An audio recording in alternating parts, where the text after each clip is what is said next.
Hello everyone, welcome back to the channel. I would like to talk to you guys today about three expenses that are absolutely killing the middle class.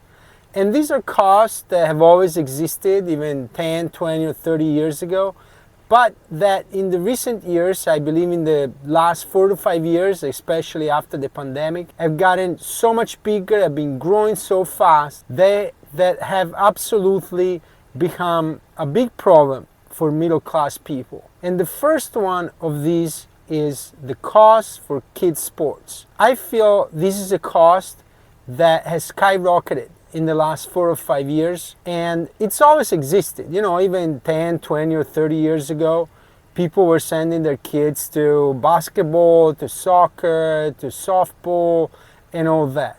But the trend in the last 4 to 5 years has become to have kids start club soccer, club basketball, club lacrosse, or club softball, whatever it is, swimming, whatever sport you take, there's some club version of it. And the kids have started earlier and earlier. Now they started like 4 years old, 5 years old. And before, like 20 or 30 years ago, kids were playing at recreational level until they were like 12 or 13 years old, and then they would go into club. But now they start earlier, and the cost for every family has skyrocketed per child. Like now, to send the kid to do a club sport, you're talking about about $3,000 to start just for tuition for the club every year. Then there are like team fees, then there's like all the gear, then all these teams are traveling. They're doing tournaments away. I live in Southern California, and I'm familiar with club soccer, and you just go to San Diego, Las Vegas, out. You have to budget for several weekends a year out, sometimes even more. It can be like 2 or 3 weekends a month in the summer. It can be for like 2 days, and some tournaments have mandatory hotel that you have to reserve. And in addition to that, it has become so competitive, the club sport world, that kids need to have trainers when they're very young. So these expenses, now you're talking about $5,000 to $6,000, very conservatively, per child to play club sports. And it's completely out of control. I mean, it's great in the sense that, like, I'm not saying that kids don't get an adequate level of coaching and stuff. I mean, I got nothing bad to say about the coaching. I'm just saying that these expenses and the expectations have changed so much in the recent years that have become such a big part of families' budgets that when the government or institutions or politicians think about the cost of life and inflation and all that, they should factor in all these things, because now these expenses are totally destroying the middle class. And if you have multiple kids, you're talking about like $10,000, $15,000, $20,000 a year if you want them to play in club sports. And again, I'm not criticizing, I'm not saying it's not good, I'm not saying it's not a good experience for the kids, it's a great experience for the parents. You make friends and all that. But in terms of like budgeting and all that, it's become like a big problem. And it's something that our institutions should keep an eye on. Then another expense that is eating into people's budgets in a way that is much different than it was in the past is home insurance and insurance in general. Home insurance has always existed. Obviously, people had to insure their homes 20, 30 years ago too. But since the pandemic, with the increasing cost of building, and with the inflation that we've had, and with the costs that have been skyrocketing for homes, for repairs, for the workforce and all that, the cost of home insurance has absolutely gotten out of control. And it's not unusual for people to have seen increases of 40, 50%, sometimes even 100%. I live in California, and in California, I feel like we're on the verge of some kind of big crisis after the fires that we had last January. But other states like Florida have absolutely been destroyed by the cost of home insurance. And I hear about homes in Florida where you pay like $1,000 a month.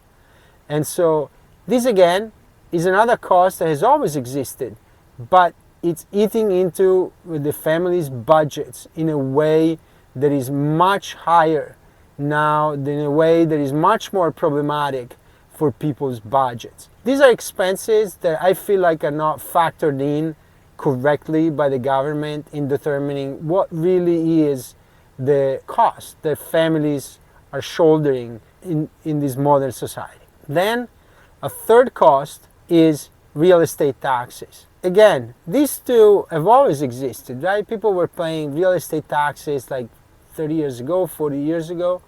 But in the past 5 to 10 years, especially again after the pandemic seems to have created so many more expensive for families and so many budgetary problems that are not accounted correctly right now by our government. And the real estate taxes are such a big problem because on one hand there has been the increase in the values of the homes.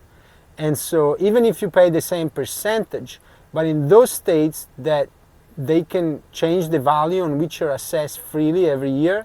I hear some states in the Midwest are like that. I hear that Texas is like that. I don't live in Texas, I live in California.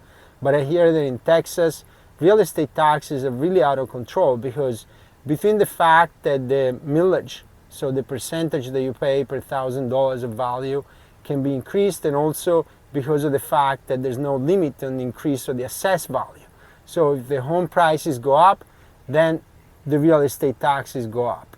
So that's been a big problem. And in California, we have a thing called Proposition 13, that caps the annual increase that you can have on the real estate taxes. But that maximum percentage of increase only involves the base taxes. What happens in California is that there are propositions passed and new bond measures passed and all that assess those taxes at the real estate taxes level. So we pay the base 1%, whatever it is each year, and it can go up by 2% only per year. So we are protected by Prop 13.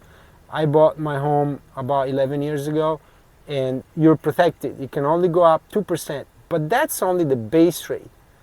But there are ancillary and complementary expenses that can be charged to you in your real estate taxes as part of your real estate taxes and not additional. When I get my real estate taxes, there's the base 1%, and then there's all these things that are added on top of it.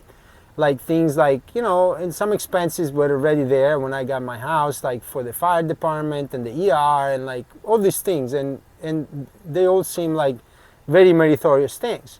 But then they get added every year. I'll give you an example.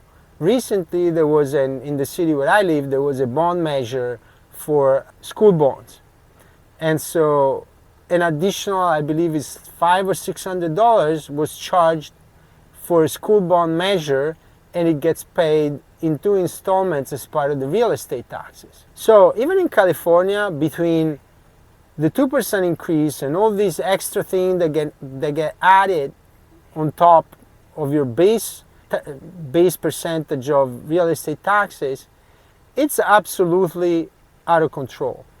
And it's out of control, especially for the people that are new buyers, right? So, because the prices have gone up so much since the pandemic that, people that paid $1 million 10 years ago, now the same house costs $1.8 million, or instead of $500,000, it costs $800,000. And so the new owners pay more. And so they tend to be also these newer families. And not to talk about the seniors. The increase in real estate taxes is very detrimental to seniors, because even if seniors may have paid off their mortgages, they've got these real estate taxes that if they can't pay those, then they're going to lose their homes. So these are 3 costs: the kids' sports, the home insurance, and the real estate taxes, that I think have been placing a lot of pressure on the middle class in the last 4 to 5 years. And they're going to create many, many problems in the future if there isn't some increase in salaries and in the ability of people to pay for things. This whole story that they want to tell us that the inflation was 2% until the pandemic, then 6 to 7% during the pandemic for a couple of years, and then now it's back to 3%. It's just absolutely not premised in reality. They just choose whatever they want to measure on, and they take out what they don't want to measure on. Because if you want to know how much the real inflation is, you just have to go out and ask real people and ask regular folks what the inflation is. And they'll tell you. They'll tell you that, you know, to go to the store and buy something that in 2019 was $6.99 now costs $10.99 or $11.99. So that's the real inflation.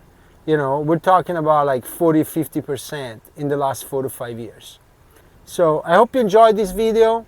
If you did, hit the like button, subscribe, please follow me. I'm gonna try to post these videos daily, talking about matters of like financial interest, life, and things that I find interest in, but that I believe that are of interest to many people out there. And if you find this video interesting, this one up here is the one that the algorithm is suggesting that you watch. Okay? Thank you. I appreciate very much the support, and I'll see you on the next video.